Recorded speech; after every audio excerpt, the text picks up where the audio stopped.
साथियों, शुरू करते हैं बाबा साहब द्वारा लिखित पुस्तक वीज़ा की प्रतीक्षा में, यानी वेटिंग फॉर ए वीज़ा का हिंदी अनुवाद, इसका भाग 3। साथियों, मैं प्रयास कर रहा हूं कि बाबा साहब ने जो साहित्य लिखा है उसे छोटे छोटे वीडियो कंटेंट के रूप में आप तक पहुंचाऊं। आप इसे ऑडियो बुक के रूप में अपने कान में हेडफोन लगाकर सुन भी सकते हैं और वीडियो कंटेंट की तरह सुन भी सकते हैं।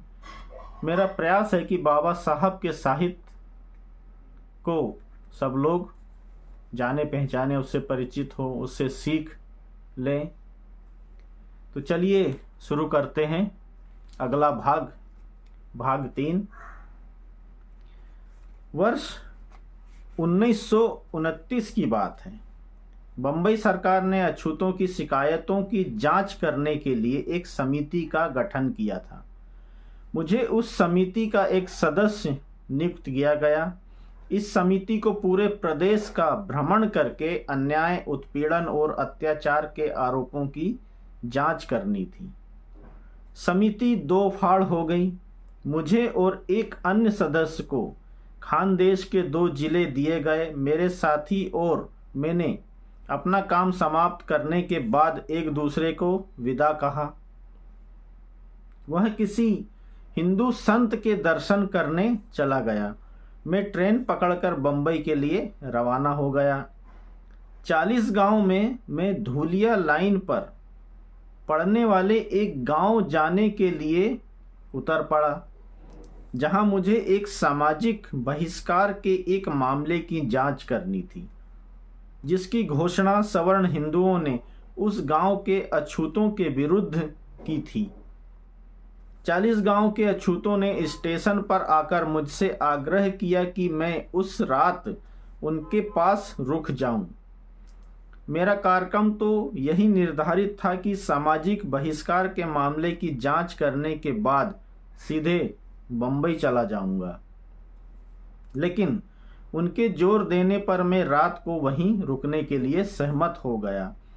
मैंने उस गांव में जाने के लिए धूलिया वाली ट्रेन पकड़ी और वहां पहुंचकर मैंने उस गांव की स्थिति की जानकारी ली और अगली गाड़ी से 40 गांव लौट आया। मुझे वहां स्टेशन पर 40 गांव के अछूत मेरी प्रतीक्षा करते मिले। उन्होंने मेरा स्वागत में मुझे फूल मालाएं पहनाई। अछूतों की बस्ती महारवाड़ा रेलवे स्टेशन से करीब 2 मील की दूरी पर है और वहां जाने के लिए एक नदी पर बनी पुलिया को पार करना पड़ता है। स्टेशन पर भाड़े की कई घोड़ा गाड़ियां तांगा थी। महारवाड़ा तक स्टेशन से पैदल भी जाया जा सकता था।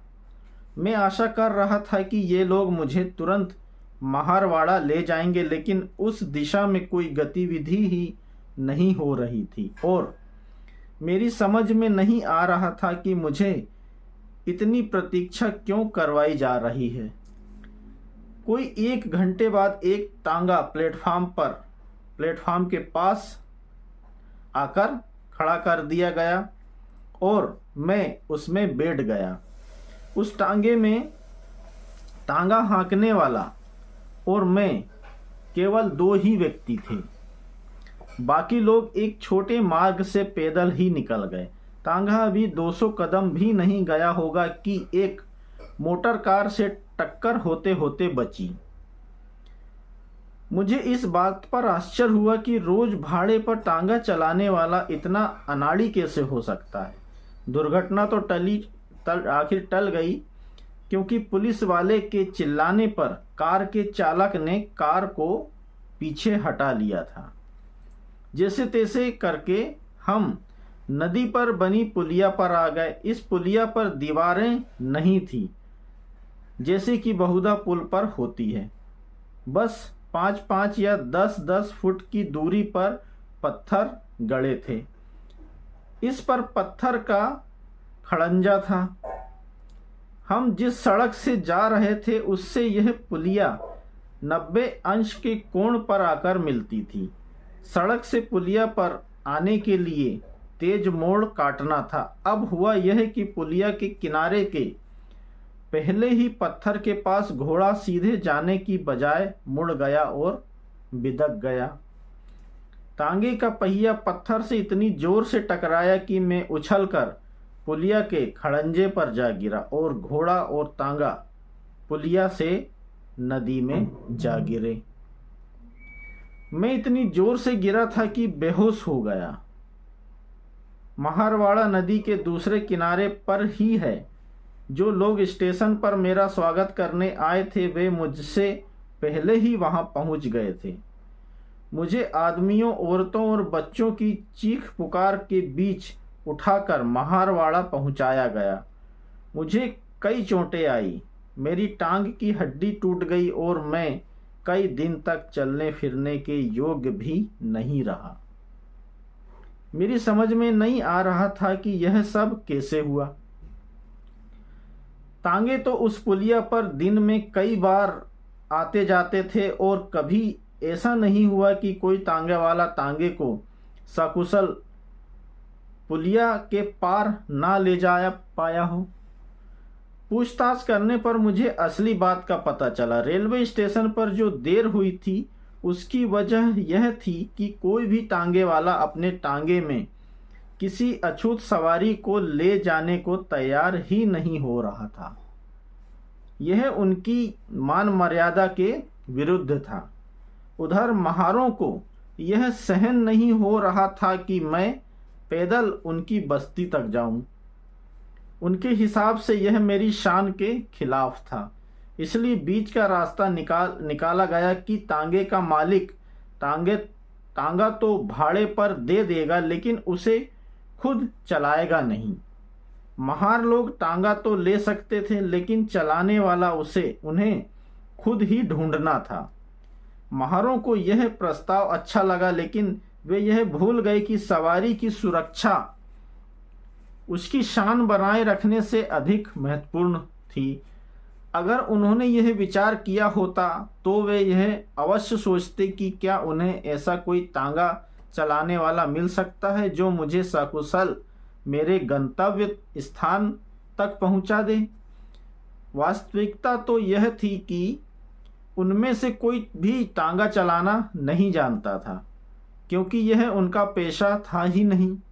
इसलिए उन्होंने अपने ही बीच के किसी आदमी से यह कह दिया कि वह तांगा चलाए। उस आदमी ने लगाम थाम ली और सोचने लगा कि तांगे चलाने में कठिनाई ही क्या है।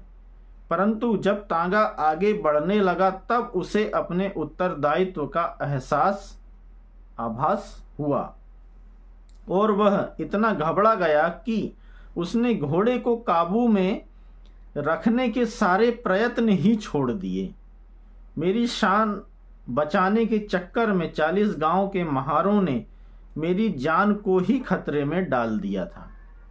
तभी मैंने यह मर्म जाना कि एक हिंदू तांगे वाला भी, जिसकी हैसियत नौकर चाकरों से ज़्यादा नहीं होती, ऐसी मान मर्यादा रखता है कि वह अपने आप को तमाम अछूतों से श्रेष्ठ समझता है, भले ही वह बैरिस्टर जैसा बड़ा आदमी क्यों ना हो। साथियों, सोचिए, आज हमारे वंचित वर्ग के लोगों के पास बड़ी महंगी महंगी कारें हैं और उन कारों में वे अपनी शानो शौकत प्रदर्शित करते हैं, लेकिन उन्हें यह एहसास, यह आभास ही नहीं है कि यह महंगी महंगी कारें, ये गाड़ी आखिर किनकी बदौलत है। उन्हें इसका कोई एहसास ही नहीं है। जिस बाबा साहब की बदौलत उनके पास इतनी महंगी महंगी बड़ी कारें हैं, उन बाबा साहब को एक तांगा तक नसीब नहीं होता था।